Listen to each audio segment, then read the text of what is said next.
Welcome to Hannity. We've been telling you now how the media lies on a daily basis about all things Trump.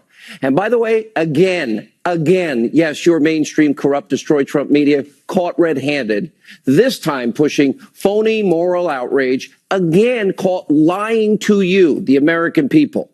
Now, this weekend, they actually repackaged an old story, really old, over a year old, about Donald Trump Jr.'s 2016 meeting with a Russian lawyer in Trump Tower. They literally this weekend tried to pass it off as a major news scandal. And by the way, in moments, we're going to prove it to you. We'll call out the fake crisis peddlers that are the so-called news media in this country. And by the way, on the left, they all seemingly want this president to fail. That's sad at all costs because they want Democrats back in power. Also, we have more information surrounding the New York Times' newest hire, so-called journalist, so-called paper of record, long history of making despicable, disgusting comments, racist comments against people because of race, men, and F the police. We'll explain. And also, we have one more shocking example of conservatives now being targeted by far-left agitators, and we'll address the situation out of Chicago. 71 people shot this weekend alone, 12 dead, and dozens more fighting for their lives. Rahm, where the hell are you? Obama, you had 8 years. Why did you not fix this? And finally, the U.S. just reissued very tough sanctions, finally against the regime in Iran. It is the latest important move by the president and his strategy. It's called Peace Through Strength, and it works. All right, we've got a lot to get into tonight. Our breaking news opening monologue begins now. So in just a little over a year and a half, Donald Trump has got our economy revving up. It's now booming. The U.S. is more secure. The president's policies, thankfully, for the sake of the people of this country, are working. But the left, Democrats, the mainstream, destroyed Trump media, they could care less. Instead, they all seemingly, because they want power back in the hands of Nancy Pelosi and company, want the president to fail. Well, if he fails, we fail. And they have abused their trust with you, the American people. In fact, the president's success is sending them over the edge. Now, it's why they push these phony moral outrage, feign outrage every second of every minute of every day, of every week, of every month, of every year now. And of course, it's kind of hard to stir up a new crisis every single day. So this weekend, well, they kind of turned their bag of tricks and said, oh, we don't have any more bad news. Let's make it up. And they just recycled, literally recycled, start to finish, a story that's more than a year old. Now, the fake outrage centered around this recent tweet from the president, quote, fake news reporting a complete fabrication. And I'm concerned about the meeting that my wonderful son, Don Jr., had in Trump Tower. This was a meeting to get information on an opponent, which is totally legal and done every day, all the time in politics, and it went nowhere. I didn't know about it. Now, we all know that tweet from the president is not in any way, shape, manner, or form anything different than what he said over a year ago. It's not a new stunning admissions. Literally, we have known about the political nature of, quote, the Trump Tower meeting for over a year. It ended up being a meeting about adoption. We know Donald Trump Jr. was told, oh, they might have information on Hillary. In fact, President Trump tweeted as much way back over a year ago, July 2017, if any of these sheep in the media would ever do any work, they're lazy, they're overpaid. Most politicians, he tweeted over a year ago, would have gone to a meeting like the one Don Jr. attended in order to get info on an opponent. That's politics. And in September of 2017, the New York Times reported, quote, Donald Trump Jr. told Senate investigators that he set up a June 2016 meeting with a Russian lawyer because he was intrigued that she might have damaging information about Hillary Clinton. And sadly, in an effort to malign President Trump, well, your friends, well, not really, in the mainstream media, they forgot even their own reporting. Their own reporting. That's how bad they are. That's how desperate they are to get the Democrats back in power in 92 days. For example, one New York Times correspondent tweeted, what an astonishing, brazen admission after more than a year of denials by the president and his staff. Huffington Post, they ran with the headline, quote, Trump finally admits his campaign colluded with Russia at Trump Tower meeting. The AP reports, quote, Trump appears to change story on meeting with Russian lawyer. Now, naturally, the feigned moral outrage of the day was even worse on your fake, phony networks and so-called news competitors of ours, which they're not. Take a look. Everything you heard from every White House representative there was a lie. And not only was it a conspiracy to defraud, he's aiding and abetting in the undermining in interesting sorts of ways of our democratic society. Our reporting, despite what the president tweeted in response to it, very much is that he's worried about Don Jr. He's expressed that worry to the people that he's been talking to on the phone. He's been privately brooding over this. If he says he knew about the meeting, that almost certainly means Donald Jr. lied in front of Congress, and I think that would almost certainly mean that Donald Jr. would get indicted. On a random Sunday morning tweet, does it? An admission of lying, and something that at least starts to fit the dictionary, if not legal definition, of collusion. It's starting to, like as if it's starting. It continues to make your hair hurt trying to follow it all. And then there's the next level, which is Michael Cohen says, well, the president knew. So the president says, I didn't know. Does that add another level to the conspiracy? It's like a competition. Dumb, dumber, dumbest. They're all in the same category.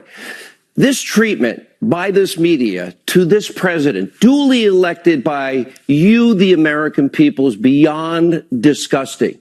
And meanwhile, you have known leaker and liar Congressman Adam Schiff joining his friends in the mainstream media. Oh, we've got a great tape we're going to play for you in a second.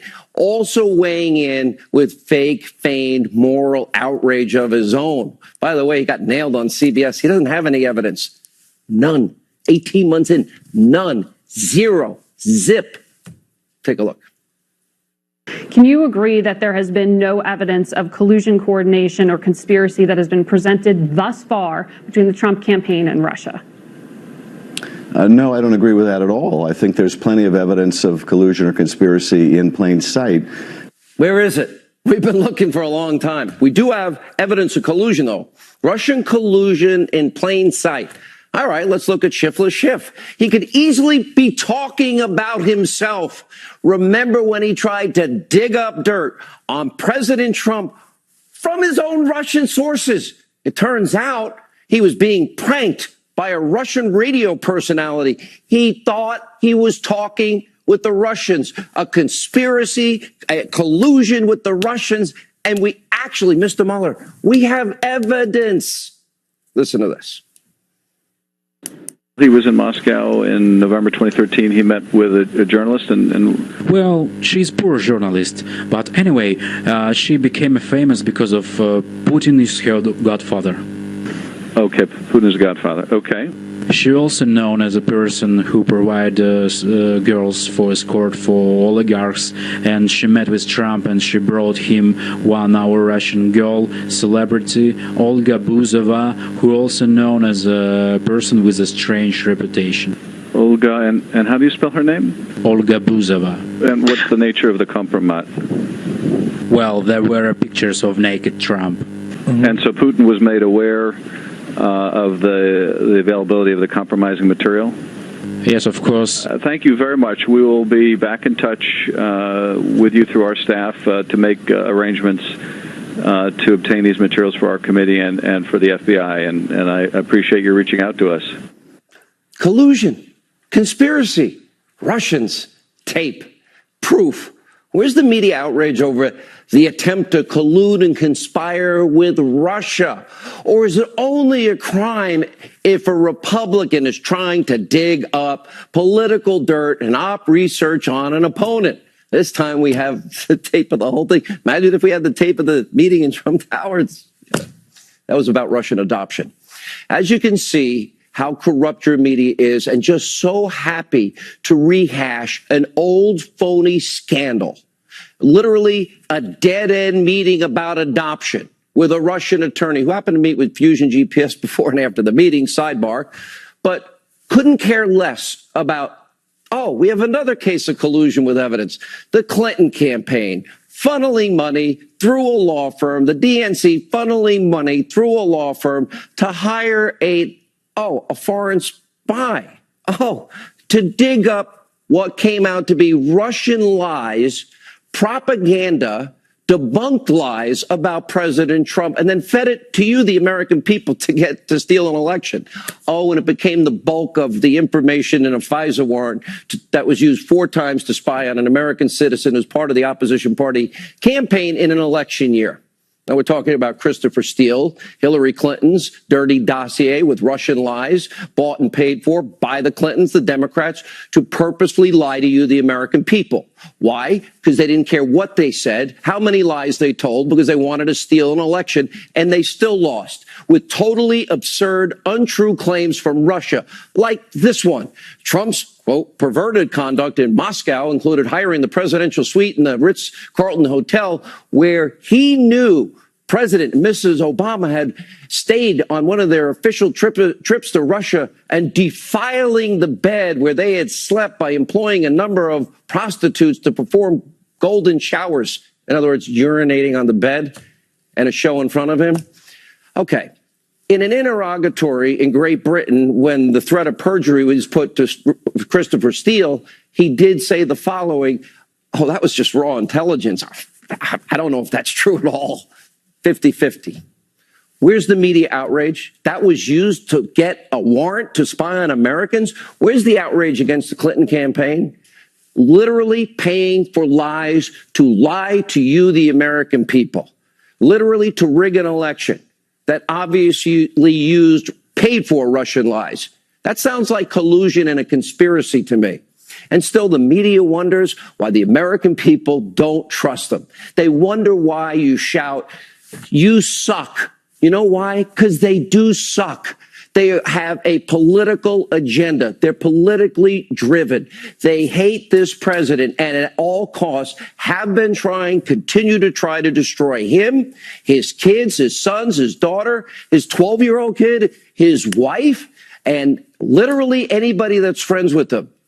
Do any of these people in the media that lied again and got caught again, do they ever care how much better off this country is doing? 14 states, record low unemployment, Hispanic Americans, African Americans, Asian Americans. Oh, and our brave vets that are out now getting in the workplace. Millions fewer on food stamps, 4 million new jobs, more manufacturing jobs that Obama told us was never coming back. Now, tonight also, we have another blow to their credibility. This one comes to us care of the New York Times. There, right there, meet the newest member of the newspaper's editorial board. Her name is Sarah Jeong. Now, for years, she tweeted dozens of statements about race and white people. She used the hashtag cancel white people.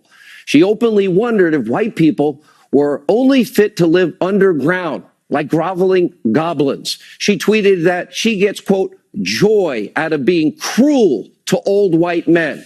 She also trashed all men. Oh, and the police, frequently writing F the police. And of course, she has also expressed her hatred for President Trump. Shocking. She works at the New York Times. Quote, I was equating Trump to Hitler before it was cool. There are literally dozens of other racist, sexist, generally offensive tweets. The New York Times doesn't care. They know about this. They still hired her and are rigorously now defending their decision to hire her. Now, I know some of you will be angry. On this program, we never call for boycotts. We never say that people should be fired or lose their jobs. I'm not going to start tonight. I'm going to be consistent because it's always conservatives that they really want fired. But the New York Times, the paper of record, this is disgusting beyond words. Now, you, the American people, the American consumers, you always have the power not to read it, to turn the dial, not read the newspaper or whatever else they put out. But this hire reveals yet another example of what is a blatant, corrupt, double standard in the Destroy Trump media. The New York Times so frequently peddles identity politics. They totally gloss over stories. In some cases, if it doesn't fit their political agenda, they always want to target the president and target conservatives and target Republicans.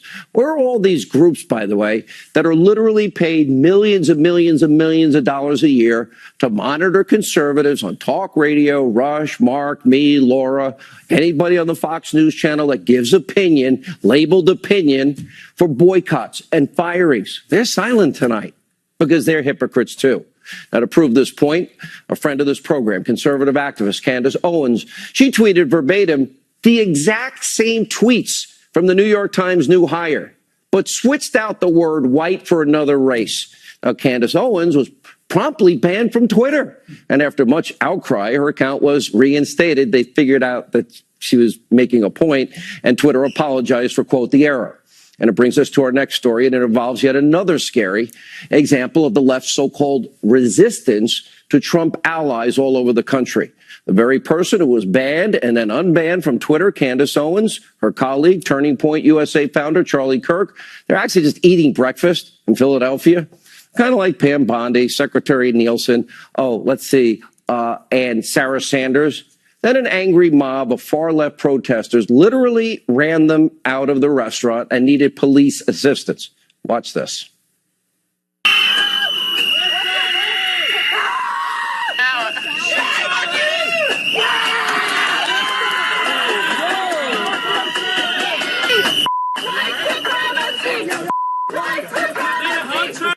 They were assaulted.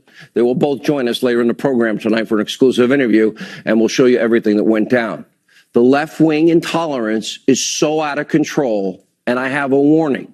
It's only going to get worse as the most important midterms in our lifetime in 92 days gets closer and closer. And meanwhile, one local Democrat in Chicago is putting politics aside, desperately, rightly, trying to rescue his city from what has been a wave of violence that has been devastating his hometown since Obama began his presidency. Watch this. I represent a community on the west side that the government allows drugs and gangs to dominate those communities where senior citizens and children are hostage. They're held hostage in their homes. They're held hostage in their community, and they can't enjoy the liberties that are afforded to them by everyone else, and that's unacceptable. Yeah. And we need the president's help in Chicago. The mayor, he must take away the thought that Chicago is a Trump-free zone, because taxpayers deserve to have the president come in and bring resources to the community. We need to make sure that the billions of dollars that we send to Washington comes back, and the mayor should be working closely with Trump. This has to be a tipping point. Our national treasure, our children, over 70 shot, 12 killed, dozens others fighting for their lives, a city with a gang violence epidemic that seems never ending. Where's Rambo Deadfish? He can't curtail violent crime. If he can't do it, step aside, or at the very least, ask for help from the president. Talk to Rudy Giuliani. He fixed New York City. Lives of our children are at stake here. Law-abiding citizens are held hostage and getting killed. We've got to stop it. I do hope the president sees what's happening and is able to step in and help the city of Chicago and help save some lives. We'll monitor that and give you updates as the situation unfolds. But first, we got to turn to the Middle East. The president's strategy of peace through strength, that is in full swing. Iran is now being held accountable, thankfully. The president today announcing that the tough pre-nuclear deal sanctions finally will be reinstated against this rogue regime that chants death to America. Now, these sanctions effectively prevent many international companies from conducting business with Iran, and it is not likely to be lifted unless the mullahs of Iran halt their aggressive, hostile actions, funding proxy wars, and being the #1 funding country of global terrorism. And, of course, end their pursuit of nuclear weapons and the constant threats to the United States and to Israel. All right, a lot of news tonight. We still have a lot to get to. Joining us now with reaction, the author of the #1 New York Times bestseller, The Russia Hoax and the Illicit Scheme to Clear Hillary Clinton and Frame Donald Trump, Fox News legal analyst Greg Jarrett, and the author of Why We Fight, Fox News national security strategist Dr. Sebastian Gorka. Dr. Gorka, let me start with you. Let's start with the big latest lie of the media. They all went with it. They never did their research, and they all basically, like sheep, follow each other. It's remarkable, Sean. It shows you how they have nothing. Let's be very clear. Hopefully they're taking notes. There is no crime to meet with a foreign national to obtain opposition research, especially when it turns out that that individual took that meeting under false pretenses. However, it is a crime to engage somebody at the cost of millions of dollars who is not a foreign registered agent, but at the same time is a former intelligence officer, that's Christopher Steele, and to use his Russian propaganda material as the grounds for a surveillance warrant in a FISA court. Greg can give you all the chapters, all the code, but that is a crime. For the last 430 days, we have had zero evidence, Sean, connecting the president to Russia, and I'm going to say now on the record, they will never find any because there isn't any. Well, they haven't, and the fact is, I played the tape of Shiftless Schiff. It's very hard to say on TV. It's a very risky move.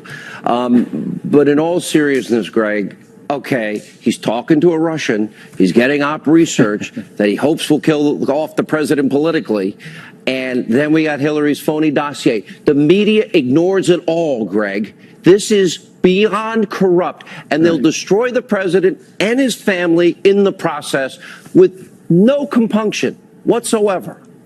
There's no fairness and equivalency. I was amazed today when the New York Times in their front page story declared, without any evidence, without citing any statute, that it was illegal, that Trump Tower meeting.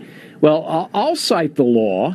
The Federal Campaign Election Act specifically says a foreign national may volunteer services, attend meetings, and provide information. It is not, and never has been, considered a thing of value under our election laws. What is a thing of value is paying a foreigner, as Hillary Clinton did, for information on Donald Trump. By the way, didn't we learn the FBI also paid him, which we suspected, now we know? That's right. And the payment by Hillary establishes it as a thing of value, making it illegal.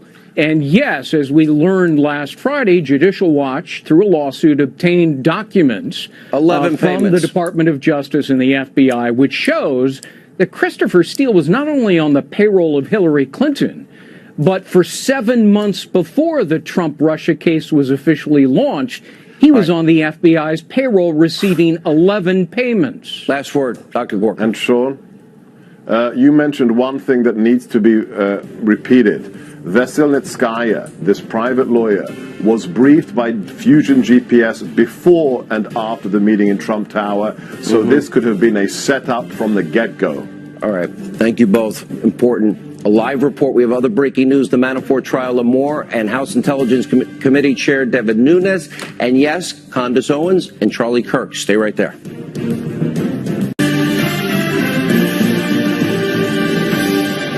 All right, today, day 5 of the trial of the century. Paul Manafort's 2005 tax case that has nothing to do with Russia, nothing to do with collusion, nothing to do with the campaign, nothing to do with Donald Trump.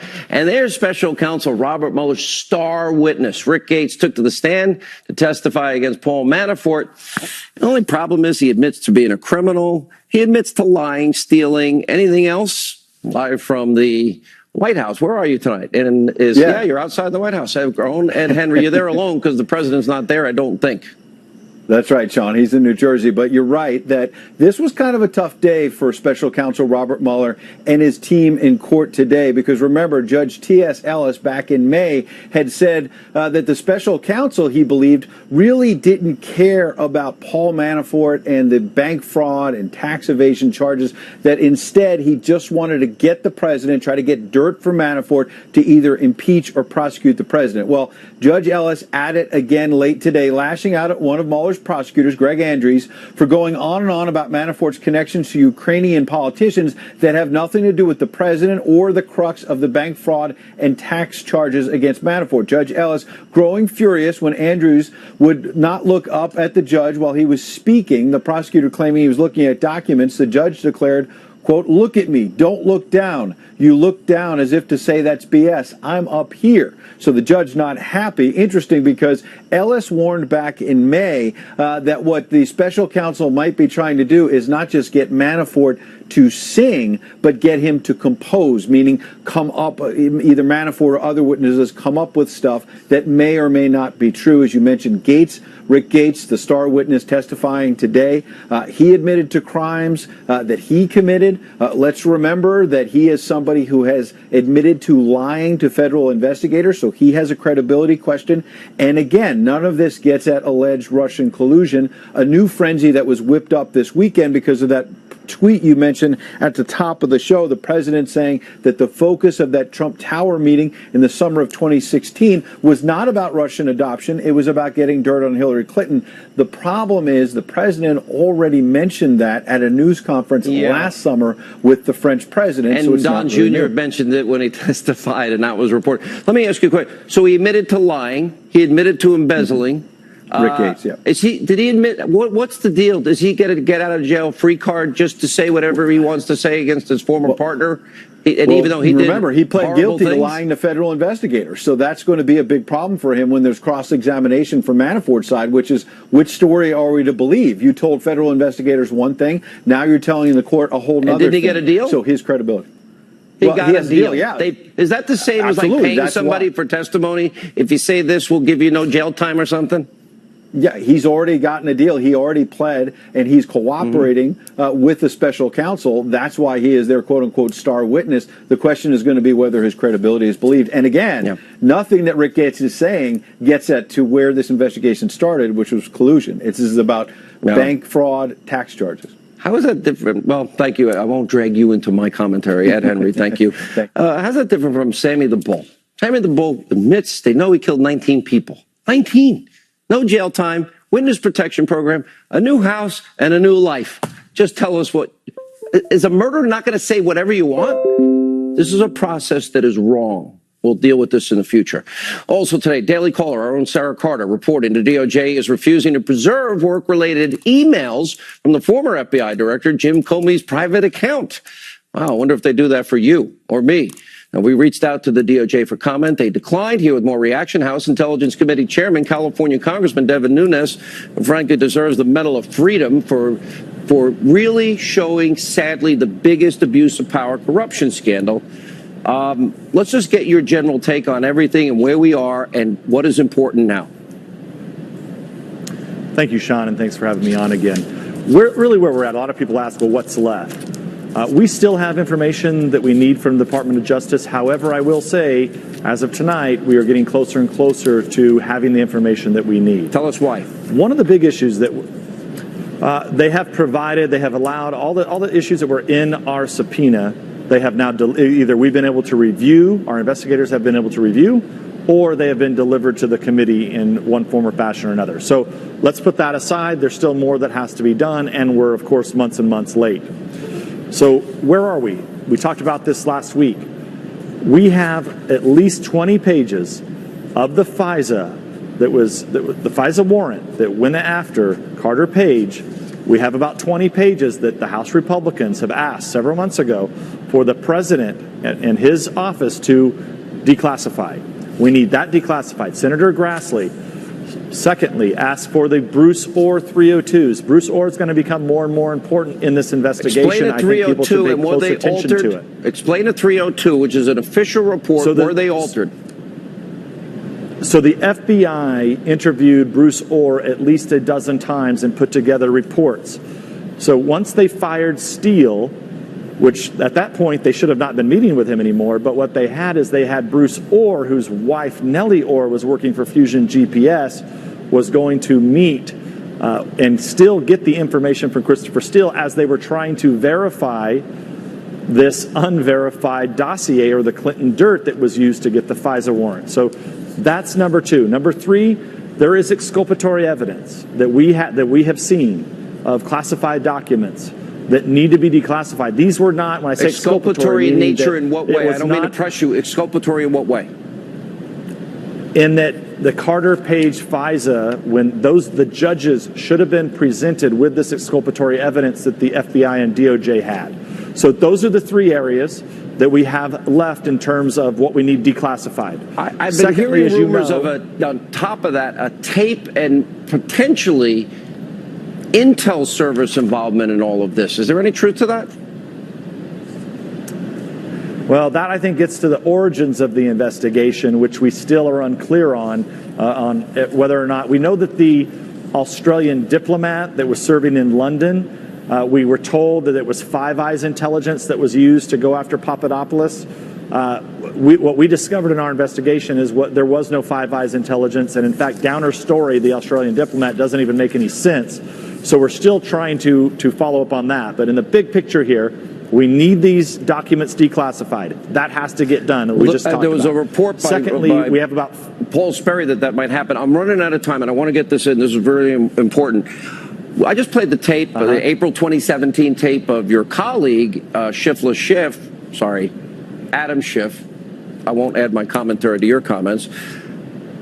And it sounds like he's colluding with Russians for dirt on Donald Trump. And wasn't the phony dossier that Hillary and the DNC paid for, wasn't that full of Russian lies? And it was used to misinform the American people. He got a FISA warrant, as your memo pointed out, and the Grassley-Graham memo pointed out, the bulk of information for the dossier for the FISA. Yeah, well, look, if it would have been up to the Democrats, they were in on this from the beginning. So was the media, Sean.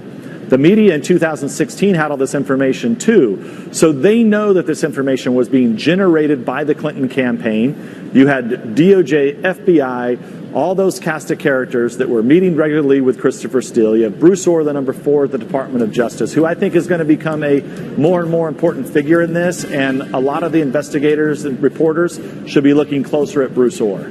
Appreciate your time. Is it soon, maybe this week? That's what rumors I'm hearing. Good to see you, sir. Keep up the good work. When we come back, the left targeting of conservatives continues. Despicable, disgusting. We're going to speak to victims this weekend. Charlie Kirk, Candace Owens, harassed. They were having breakfast in Philadelphia earlier today. This tape is so bad. We'll get to that. And Greg Gutfeld, straight ahead.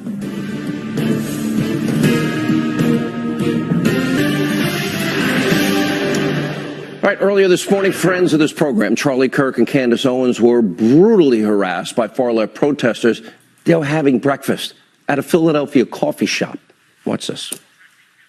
1, 2, 3, the bourgeoisie! 4, 5, 6, the bourgeoisie! 1, 2, 3!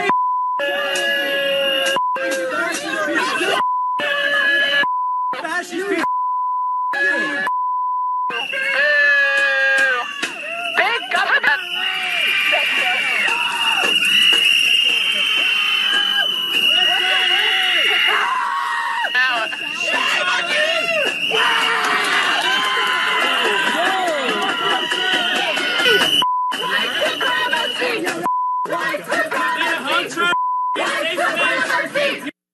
It's now Turning Point USA founder Charlie Kirk, Turning Point USA Communications Director Candace Owens, both friends of the show. Pam Bondi, Secretary Nielsen, Sarah Sanders, Melania Trump, Ivanka Trump, a 12-year-old kid, Barron Trump, a 4-year-old granddaughter, Chloe Trump. This is, the media talks about them because they say you suck and they're worried. This was, you actually got physically assaulted. Correct. Yeah. Water thrown on myself. They threw an egg at me. And here's the interesting part. Candace and I were just minding our own business. We were just having, quiet breakfast. And they mobilized within 20 or 30 minutes, at least 50 of them, came into the restaurant, started calling Candace a Nazi, which I can't quite figure out how on earth they would come to that conclusion. There were racial comments made too, right? Absolutely. What were they said? What did they tell everybody? Not just to me, also to the police officers. This was a primarily black police force. This is Philadelphia. There was only one white police officer. The rest were black and Hispanic. They called us race traitors. They were saying F the police, and they were saying that all police are racist, despite the fact that this was an all-white group, Antifa, facing an all-black police force, and myself, telling us essentially that we had to go. I did notice that you both kept your cool and you stayed out. You were not going to go back in. I would probably, if I was there, I would have stayed out because I'm a lunatic. But I would have advised you guys to go inside. Well, but you felt it was important not to. Well, they drove us out of the restaurant, and Candace and I said, you know what? Let's just stand here for a couple minutes and show them that we're not going to back down. Very peacefully, we're not going to retaliate if things get thrown at us. Little did we know we actually have stuff thrown at us. But look, we don't want to play the victim card here. That's what the left does all the time. Not the victim card, but this is... Use this as a warning. This is what's called on by Maxine Waters. That was our first Wait a minute. Get in their face in grocery stores, in the mall, if I remember correctly. In restaurants, she said. In restaurants. Yeah, so this is Maxine Waters America, and we felt it was an important moment to show America exactly what we are fighting, because not many people understand this is real. They've grown increasingly violent because they understand that they are losing. They're losing a lot of turf. Is this, when I first met you, I did say what Charlie said, because he thinks he discovered you. Okay, you didn't discover. She was a star on the making. I did say I saw a great future for both of you, to be fair. Has there been a lot of this? When they're expecting us, yes. If we're on campuses, of course. If we're going to give us a talk anywhere, of course. But this was unusual because we weren't at a Trump rally. We weren't on a campus. We were simply having coffee in a coffee shop. So sad. Yeah. You know, and Sarah Sanders' kids thrown out of a restaurant. You know, I don't talk about it. I know the left. I said last week, I'd be the first to jump in. If I'm at an event and anybody laid a hand on even Jim Acosta, I train an hour and a half a day mixed martial arts. I fight, and it's real fighting. And I would defend anybody against physical violence, but it's not the same if you're using words. Here, they actually chased you out of the restaurant, and you were physically really assaulted. That's correct. And we made the decision not to press charges because, look, we're not going to try to do what the left would do and try to create martyrs, so on and so forth. Instead, what we want to do is focus on, as a warning sign to the American people, that if the Democrats take back Congress, you're going to be electing these radicals. Well, those are the to be in people charge that of want the to committees. impeach the president. That's correct. They want open borders, eliminate ICE, keep Obamacare. They want their crumbs back, and they want these investigations to stop. That's exactly right. And they had a bullhorn, and they were very close to my face, screaming in my ear. It was reminiscent of the civil rights era. This is what you would expect at the civil rights era if a black woman was dining at a restaurant. You know, you've been through a lot, though. This is not the first time. It seems that race comes up a lot because you happen to be conservative and you happen to be an African American. That's correct. This is Deneen Borelli's book. Remember I mentioned it to you? Mm-hmm.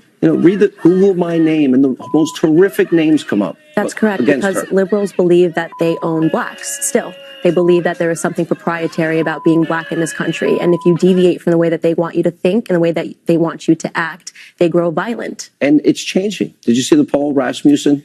I did. You had predicted this to me. I did. I said there's going to be a major black exit from the Democratic Party because we're starting to figure it out. We're looking at the history, which they've wiped, and we are realizing that the Democratic Party was always racist. Record low unemployment, African Americans, Hispanic Americans, Asian Americans, 14 states. That's good for our fellow citizens.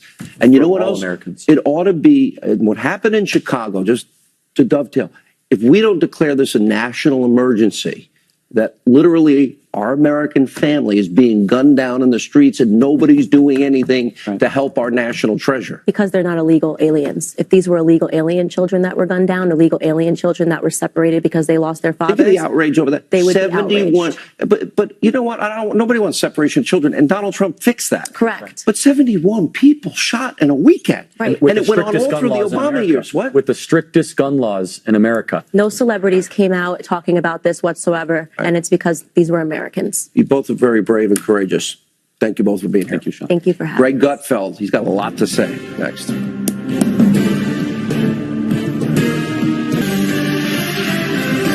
All right, here now is a good friend of the program, authored the brand new book. It's called The Gutfeld Monologues, Classic Rants from the Five. The host, Greg Gutfeld, and of course the hit show The Five. You know, when I first met you, you can shake my hand. Yeah, I didn't know if you were going to. No. Don't start. I know. I can't. You know, when I first met you, I was like, you were like a little quirky. Yeah. Then I realized how funny you are. Mm-hmm. You have a comedic mind. Yeah, it was, but I didn't come from comedy. I was a magazine editor. I'd been editing Men's Health and Maxim, so I don't think anybody expected. Oh, and then you edited Maxim. Yes, in England. Yes, okay. It didn't last very long, but I still did it. And Stuff Magazine. So I don't think people expected that I was either political or that I had any other thoughts other than like primitive male instincts, and that I was weird. And I am. I'm happy to be weird. No, but you did Red Eye, and the show kicked ass. Yeah. 3 a.m. It was getting higher ratings than Morning Joe, whatever that is. Whatever that is. Yes. Yeah, liberal Joe. Yes. And then I was, from the day one, I was always a fan of the Five. I thought the show was genius. Yeah. And then the ratings were astronomical. Yeah. You don't have in this business a hit show on day one. You guys had a hit show on day one. Yeah, it was natural chemistry, and it was an improvisational conversation where everybody knew when somebody else was going to talk, because you know the problem with cable TV is me and Alan Combs fought over time. People start their sentence when you're in the middle of yours, but on the Five, we all just kind of sit and we go, we're going to get to say what we say, and we try to relax, and it's the perfect hour for television. You have a cocktail, we're on, and I did a book tour on Saturday. People think they know you because they do. Know you. When they see you, they go, "You're in my living room every day. You say what I want to say." That's why Fox has a huge audience. Right. So the monologue is a part of the show. Yeah. And I like that part of the show. You're very irreverent. You're very politically incorrect. A little unpredictable politically. But you know what? That's what makes the show so good, is that, you've got you, Dana, Jesse, everybody has a different one. Everyone has a different point of view. Yeah, yeah. And it's just the back and forth is intelligent, smart, fun, funny conversation. Yeah, the goal is to say something that hasn't been said already. And that's a challenge, because at 5 o'clock, you've already had 9 or 10 hours. Welcome to 9 o'clock. Yes, exactly. And so what I try to do, and this is my secret, I pretend I'm at a bar. Because generally, when you're at a bar, I've been to a bar with you. Yes, exactly. Not easy to keep up in a bar with this guy. I've pulled back a little bit. Nothing but red wine. But if you pretend that you're mildly drunk, which is what I do, you loosen the screws in your head and you actually come out with stuff that you haven't said before. That's the mind of a comedian. So tell us about the book. You've taken the best of the monologues. Yes. And what I did, which is what no one's done, if you look at this, I critique my own writing. So every one of these little blue things is like where I'm wrong. Yeah. I will say when I'm wrong. When I think I'm cliched, I will say that. And then I update stuff because a lot of these monologues were pre-2016, BT, before Trump. And so I'm trying to update what happened. Interesting. There's a huge section here on terror. We don't talk about terror that much anymore. Why? Because ISIS, I'm hope knock on glass, but it's changed. Listen, I know you've had a great book tour so far. The book is in bookstores everywhere. Hannity.com, Amazon.com. Congrats on the success of the show. You're a great colleague. Thanks, to see buddy. you. Thank you, I appreciate it. All right, Rush Limbaugh sounds off on what the Democrats are really running on in 2018. His insight, his commentary next.